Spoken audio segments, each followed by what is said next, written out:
Two 9th Street apartment buildings are a major problem in the eyes of City Manager Mike Mathis. They're more than 80 years old and use 10 gallons of water every time a toilet flushes. One resident living in the apartment says he's not surprised by the amount of water wasted. When I first moved in 3 years ago, I just noticed that we would just be hearing water running from our bathroom.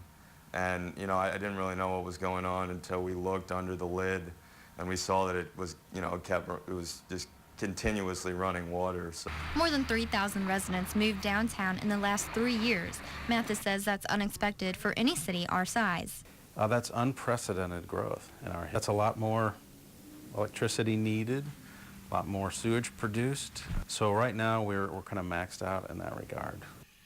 Mathis says the pipes can only handle so much, and rain adds to the problem. And we have raw sewage just running into the creeks and down the street and into people's basements. And we can't, as a staff, knowingly add to that problem. We have to say, no, you can't put any more sewage production on the system until we deal with it. Sewer pipes used to be made out of cardboard, but newer ones are made out of PVC pipes because they're stronger and last longer. Those pipes still linger underground Columbia today. Mathis says the city is working on replacing them.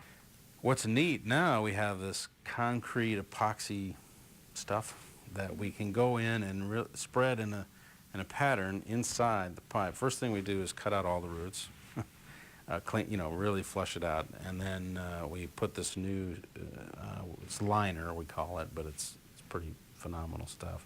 And it hardens in place, and when it's done, it's like a brand new concrete pipe. The city has $1.6 million in reserves for its more than 200 miles of pipes in need of repair. One utility service specialist says another problem associated with growth is supplying enough electricity. Made plans for adding an additional feeder line, which will bring more electricity to the downtown area from the Rebel Hills substation. Downtown gets all of its electricity through the Columbia Power Plant.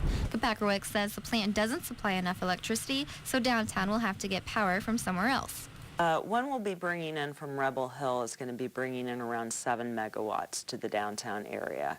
So that will meet our needs that we currently have, as well as ones in the near future. That line will use some of the existing infrastructure. It will cost $1 million. Downing says he wants to see downtown grow. Things that are happening downtown with all the businesses and, influx of people, you're kind of torn, because you don't want the city to do anything that they shouldn't be doing with the water system. But at the same time, you kind of want them to keep building up downtown because we love living where we do. Nicole, Neidenberg, KOMU-8 News, Columbia.